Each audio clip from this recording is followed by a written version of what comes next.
बिस्मिल्लाहिर्रहमानिर्रहीम। नाज़रीन अस्सलाम वालेकुम। आप देख रहे हैं वॉच टाइम्स। मैं हूं आपका मेज़बान ताहिर नसीर। नाज़रीन जहां रहें खुश रहें, आबाद रहें, सलामत रहें। हमारी दुआ है कि आप नुसरतबाजों से भी बच के रहें। नाज़रीन आपको मालूम है कि हमारा पहले दिन से स्टांस ये था कि जितनी भी ऐसी कंपनीज ऐसी वेबसाइट्स आती हैं जो आपको बड़े इनाम का बड़े मुनाफे का लालच देती हैं, उन्होंने एक दिन स्कैम करना होता है। इस तरह के कई प्रोग्राम हमारे यूट्यूब चैनल पे पड़े हुए हैं, लेकिन कैश वर्थ के हवाले से हमारा पहले दिन से मौकफ ये था कि कैश वर्थ सैफुर रहमान खान न्याजी की है, बैक पे हुआ है, फ्रंट पे राजा रियाज साहब हैं। और राजा रियाज साहब अब लोगों को सुहाने ख्वाब दिखा रहे हैं। इनका माजी इस कदर दागदार है कि मैं आगे इनका एक ऑडियो क्लिप भी चलाऊंगा, फिर उसके बाद कुछ और ऑडियो क्लिप्स भी हमें मौसूल हुए हैं। लेकिन नाजरीन ये देखें कि ये ऐसे नौसरबाज हैं कि जब तक इनका पेट नहीं भरता रोजाना, ये जब तक नौसरबाजी नहीं करते, इनको रात को सुकून की नींद नहीं आती। क्योंकि सैफुर रहमान खान न्याजी अब देख लें, वो लाहौर में है और पाकिस्तानी अवाम के पैसों पर वो अयाशी मार रहा है। उसके जो ऐसी और असाफाजात हैं जो मुख्तलिफ नामों के साथ सामने आ चुकी हैं, उस हवाले से भी आपको बताएंगे। लेकिन हमने पहले दिन जब कैश वर्थ बनी, सिक्योर रिनेक्स बनी, तो हमने कहा जी ये सैफुर रहमान खान न्याजी की है।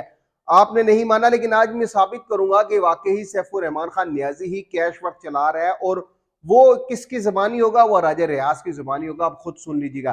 क्योंकि राजा रियाज साहब अब दुबई भाग चुके हैं, उन्होंने वापस पाकिस्तान तो आना नहीं है। उनको मालूम है कि अगर वो पाकिस्तान आते हैं तो एक दो मुकदमे जो लाहौर के मुकदमे थे उनमें वो इश्तिहारी करार दिए जा चुके हैं। और जैसे ही वो किसी भी एयरपोर्ट पर उतरेंगे तो FIA का एक IBMS सिस्टम होता है, जब राजा रियाज का शनाख्ती कार्ड नंबर डाला जाएगा तो वो उसकी ब्लिंकिंग शुरू हो जाएगी और उसके बाद राजा रियाज साहब गिरफ्तार हो जाएंगे। खैर उन्होंने पाकिस्तान आना नहीं है, उन्होंने जिस तरह का नुसरबाजी करनी थी पाकिस्तानी अवाम के साथ वो कर दी।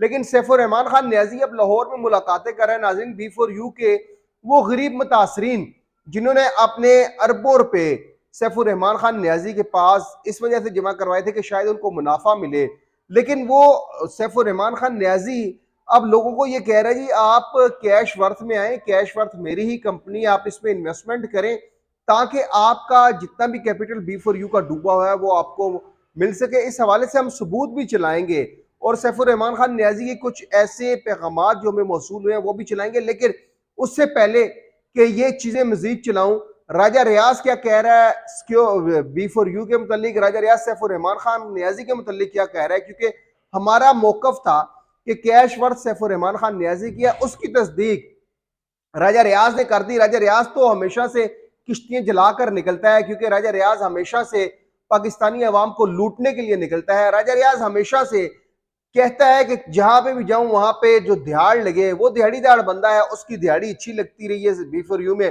अब कैश वर्थ में भी उसकी दिहाड़ी अच्छी लग रही है। लेकिन राजा रियाज क्या कह रहा है, उसका ये वीडियो जो उसने अपने यूट्यूब चैनल पे भी शायद चढ़ाया हो, लेकिन हमें एक क्लिप छोटा सा मौसूल हुआ है 1 मिनट का, वो आपको सुनवाता हूं। और ये जहन में रखिएगा, जब तक B4U के लोगों को अकोमोडेट ना किया गया, जब तक ये बुझे हुए चूल्हे दोबारा ना जुले, जब तक वो खोई हुई खुशहालियां वापस ना आई, मैं कलमा पढ़ के कहता हूं ला इलाहा इल्लल्लाह मोहम्मद रसूलुल्लाह, शायद मेरी मैयत तो पाकिस्तान जा सकती है। मैं ऐसा वैसा कुछ नहीं सोच सकता हूं। मैं अगर आया हूं तो मैं कश्तियां जला के आया हूं। मैं कुछ बड़ा करने के लिए आया हूं, कुछ ऐसा करने के लिए आया हूं कि जिंदगी मौत का कोई भरोसा नहीं है।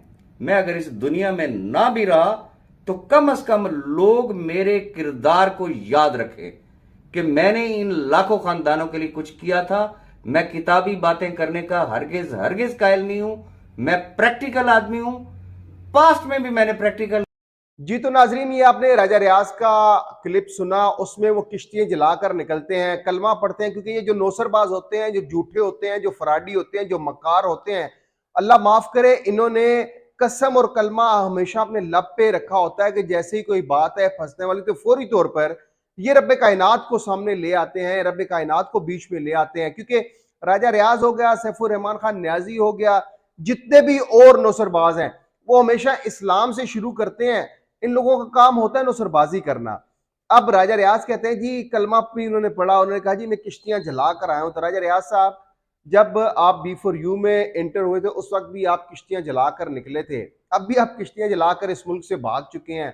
आपने जितनी पैसे इकट्ठे करने हैं वो आप पैसे इकट्ठे करते रहेंगे, क्योंकि नाजरीन आपको एक बात बता दें कि जब B4U ग्रुप ऑफ कंपनीज शुरू हुई थी तो हमने उस वक्त जब पहले प्रोग्राम किया था 2020-21 में, तो हमने यही कहा था ये गैर कानूनी है। अब हम ये कह रहे हैं कि कैश वर्थ भी गैर कानूनी है। हम ये भी दावा कर रहे हैं कि कैश वर्थ के पीछे सैफुर रहमान खान न्याजी है। अब आप देख लें कि B4U के जो शेख मोहम्मद साकिब शामी, जो जाली इमाम मस्जिद हैं, जो मलेशिया में हैं, वो भी मजहब का प्रचार करके पाकिस्तानी अवाम को लूटते रहे। अब वो देख लें शेख मोहम्मद साकिब शामी कहाँ पे पाया जा रहा है, किसी को मालूम है? क्योंकि हमारे पास इत्तला ये मौसूल हुई थी कि मलेशिया में कुछ मुतासरीन ने शेख मोहम्मद साकिब शामी अल मारूफ जाली इमाम मस्जिद को वहाँ पे कुछ मुतासरीन ने मारा भी है, ज़दको भी किया है। इस हवाले से कोई पुलिस केस भी बना है, क्योंकि शेख मोहम्मद साकिब शामी जैसा एक बहरूपिया जो अपने आप को दावा करता है कि वो इमाम मस्जिद है, और इमाम मस्जिद को सामने रखते हुए उसने जिस तरह की लूट मार की वो आपके सामने है। फिर आप देख लें कि मलक नवीद जो हरीपुर का एक बहुत बड़ा लुटेरा था, वो अब कहाँ पे है? उसने जो एक और कंपनी बनाई, उस कंपनी का डाटा उसने सेल आउट किया, उसने बाहर भागने की कोशिश की, लेकिन वो बाहर नहीं भाग पा रहा क्योंकि उसका नाम ECL में है। और आपको मालूम है कि उसके बाद अमीर हुसैन और आमिर मुगल, उन्होंने भी वन नेटवर्क बना ली। वन नेटवर्क के हवाले से एक बहुत बड़ी ब्रेकिंग आपको अनकरीब देने जा रहा हूं, और आपको फिर मैं कह रहा हूं कि वन नेटवर्क जो आमिर मुगल की है, अमीर हुसैन की, उसमें इन्वेस्टमेंट मत करें, क्योंकि अनकरीब इंशाअल्लाह अजीज आप देखिएगा कि अमीर हुसैन और आमिर मुगल के खिलाफ इस कदर घेरा तंग हो चुका है, उसकी आवाजें आपको अनकरीब आना शुरू हो जाएंगी। क्योंकि आमिर मुगल भी आप देख लें कि वन कॉइन से वो शुरू हुआ, उससे पहले वो पैरामेडिकल स्टाफ में था रावलपिंडी के हॉस्पिटल में, वहां से चोरी के इल्जाम में जो हमें मौसूल इतलात बताई गई हैं या कोई और वजह हुई, वहां से उसको निकाला गया। उसके बाद उसके पास जिस तरह उसके चाचा का मैंने एक वीडियो बयान भी चलाया था, उनका इंटरव्यू भी किया था, उन्होंने कहा जी इसके पास एक खोती और एक बकरी होती थी। और आज अमीर हुसैन और आमिर मुगल, जिसने अपने RJ को भी नहीं बख्शा, उससे भी लूट मार की, उसको भी बिस्तरे मर्ग पर डाल दिया। ये इस कदर खतरनाक, इस कदर बहरूपिये, इस कदर झूठे ये नौसरबाज होते हैं कि जो आमिर हुसैन और आमिर मुल्क का जाती मुलाजम था वो भी इस नौसरबाज से ना बच रख सका। लेकिन नाजरीन, कैश वर्थ के ऊपर हमारा प्रोग्राम था, तो कैश वर्थ के हवाले से आपको ये बता दें कि कैश वर्थ सैफुर रहमान खान न्याजी किया है। सैफुर रहमान खान न्याजी लाहौर में मुलाकातें उसने शुरू कर दी हैं। अब लोगों को दोबारा वो सुहाने ख्वाब दिखा रहा है, लोगों को दोबारा शीशे में उतार रहा है कि आप कैश वर्थ में इन्वेस्टमेंट करें, आपका B4U का जो कैपिटल है, जो डूबा हुआ कैपिटल है, वो आपको जरूर वापस मिलेगा। लेकिन ताहिर नसीर दोबारा से ये दावा कर रहा है कि राजा रियाज जिसका फ्रंट मैन है, जिसके ऑलरेडी उसके ऊपर लाहौर में मुकदमात दर्ज है, वो दुबई से कभी वापस नहीं आएगा। वो दुबई में खूबरू हसीनों के साथ रातें रंगीन कर रहा है। मैं बड़े दावे से कह रहा हूं, क्योंकि राजा रियाज के हवाले से जो खूबरू हसीनों ने हमारे से रब्ता किया है, हम कोशिश करेंगे उनकी परमिशन से कि अगर उनका वीडियो बयान या उनकी वॉइस नोट चला सके और आपको बता सके कि राजा रियाज किस कदर इसका भयानक चेहरा है। ये बुजुर्ग तो है, लेकिन बुजुर्ग के नाम पर भी एक दब्बा है। अगले प्रोग्राम तक के लिए अपने मेजबान ताहिर नसीर को इजाजत दीजिए। अल्लाह हाफिज।